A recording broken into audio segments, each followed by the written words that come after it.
Hi, I finished the first of my arcs that come out on the 13th, in 9 days' time. Um, and it's The Antique Hunters Death on the Red Sea by C.L. Miller. And it's the second of the Antique Hunters series. The first one was The Antique Hunter's Guide to Murder that I read, I think it was February last year. We're reunited with Freya Lockwood and her Aunt Carol. Freya is in her mid-40s and she used to join together with her mentor Arthur hunting for stolen antiques. And then after his death, she inherited his antique shop. She and her aunt inherited that antique shop. All of this information is in book one, but it doesn't matter if you haven't read book one, really. You can pick these up. Anyway, they have now opened Rob's, the Antique Hunters. No, the Lockwood Antique Hunters agency. The idea is that they will hunt for stolen antiques, and they are waiting for their first case. As well as leaving the antique shop, Arthur also left his journals, which list all of the stolen antiques that he knows about. Just this list of stolen items in these journals that she's hidden away. And in the first book, they were led by, I think it was a letter that he'd written before his death to go to an antique weekend. And this time, he's pulling strings from beyond the grave again. Because here, this time, a painting has been stolen from Lowestoft Maritime Museum. And it was a painting that was donated by Arthur. And so this is their first case.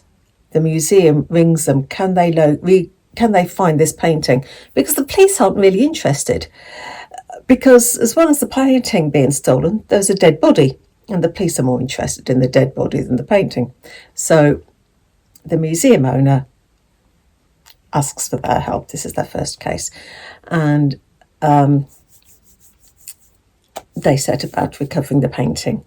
And it leads them to a speciality antiques cruise to Jordan.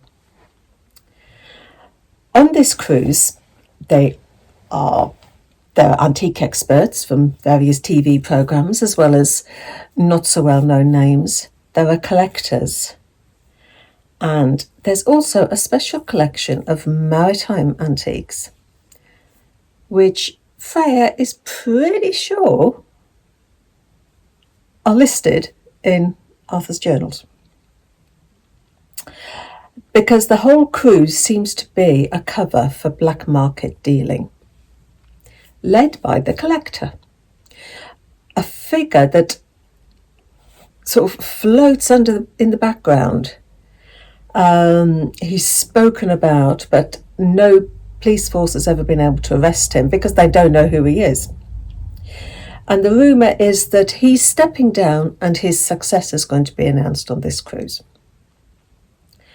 On the cruise also, Freya and Carol come across Phil, the FBI art crimes agent that they met in the first book. He seems quite a dish. And Bella. Again, they met Bella in the first book. And again, Freya isn't quite sure, is Bella on the side of good or the side of not so good? She's not too sure about Bella. But in this book, you've got action, you've got murder, there are twists and there are antiques, because C.L. Miller, her parents were well-known antique dealers. experts rather, and so she's got this love, this knowledge of antiques. So the antiques that are spoken about in the book, they're very knowledgeable. You get a lot about them, but it's not wordy. It's not learned, and it doesn't spoil the story. That's what I'm trying to say. As in the first book, my favourite character by far is Aunt Carol. She's eccentric. She's larger than life. She's got this zest for life. She just wants to enjoy every moment. And she likes people to think that she knows less than she actually does. This facade, this persona that she portrays. We all need a Carol in our lives. I would love to have a Carol in my life. I can't think of anybody in my circle that comes even close to being a Carol. It's an enjoyable read again. And because Freya talks about having at least another 4 of Arthur's journals hidden away, pretty sure that we're going to be seeing this pair again in at least another 4 books. I hope so anyway, because it's a nice, easy read. It's almost a cosy crime. There's sort of Agatha Christie vibes to it, maybe. But yeah, it's a really enjoyable read. So it comes out on the 13th of February. The Antique Hunter's Death on the Red Sea by C.L. Miller. So happy reading. Take care.